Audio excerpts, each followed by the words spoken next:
Hello and good evening, folks. Thank you for joining us for the news at 10. I'm Dustin Kleeman in for Richard and Karina tonight. Our top story, the upcoming closure of California's last power plant, Diablo Canyon, means the utility owners must figure out a plan to dispose of the plant's nuclear waste. KSBY News reporter Asia Gore listened in on that panel on the issue tonight in San Luis Obispo and joins us live from the County Government Center with more. Asia. Well, Dustin, one of the statements made tonight at the meeting was that it's not a disaster waiting to happen tomorrow, but it could. And that really set the tone for tonight's discussion about the waste at Diablo Canyon and what's going to happen with it.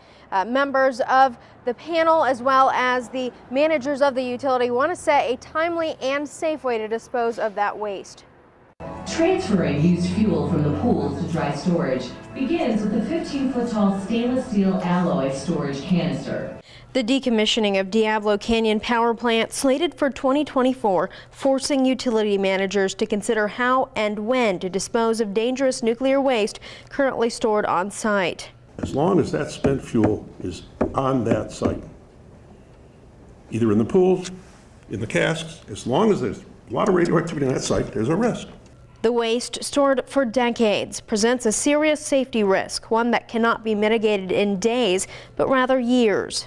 Things happen that we don't anticipate, even though the possibility is very tiny. Monday marked the 8-year anniversary of the Fukushima Daiichi power plant disaster, which released radioactive material into the ground, air, and water after a tsunami crashed down. I'm originally from Japan, so I know firsthand what's been going on there after the Fukushima disaster. One thing I can say is, you know, that was not expected. No one expects these things to happen. You just don't know. People like Carol Hisasu want more local politicians and community members to take an active role in the decommissioning meetings. It's also about us. We need to stay engaged and we need to stay involved. Dr. Robert Budnitz, hired out of Berkeley to analyze the risk and suggest a solution, says federal law stipulates a 5-year cool-down period for spent fuel before it can be moved.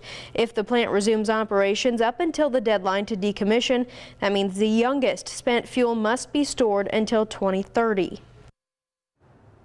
And the biggest risks identified tonight include corrosion caused by salty seawater in the air, as well as an earthquake or even a terrorist attack, also a power outage. Now, the analysts said that each of those risks is unlikely, but the panel pointed out that any lapse in diligence could spell disaster. Live in San Luis Obispo, I'm Asia Gore, KSBY News. There'll be more on that. Thank you, Asia. Another major issue tied to the plant's closure is the economic impact to San Luis Obispo County. That issue will be discussed this year.